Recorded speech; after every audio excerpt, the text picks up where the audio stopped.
ఈ నెల 17న జరగనున్న సీతారాముల కళ్యాణానికి భద్రాద్రి పుణ్యక్షేత్రం అంగరంగ వైభవంగా ముస్తాబవుతోంది.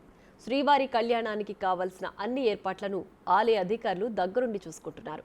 ఈ నెల 9న ఉగాది పర్వదినం నుంచి రాములవారి కళ్యాణ బ్రహ్మోత్సవాలు ప్రారంభమవుతాయి. ఉత్సవాల్లోని ప్రధాన ఘట్టాలు 16న ఎదుర్కోలు మహోత్సవం, 17న రాములవారి కళ్యాణోత్సవం, 18న మహాపట్టాభిషేకం జరుగుతాయి. ఏప్రిల్ 23వ తేదీ వరకు రాములవారి కళ్యాణ ఉత్సవాలు జరుగుతాయని ఆలయ కార్యనిర్వహణాధికారి ఎల్ రమాదేవి తెలిపారు.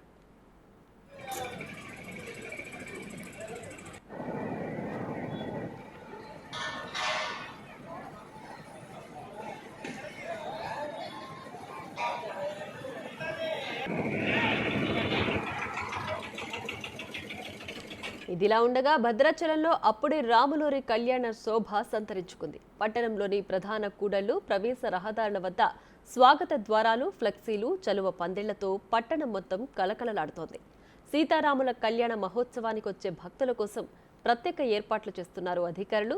భక్తుల కోసం తాగునీటి, అన్నదాన కార్యక్రమాలు ఏర్పాటు చేశారు.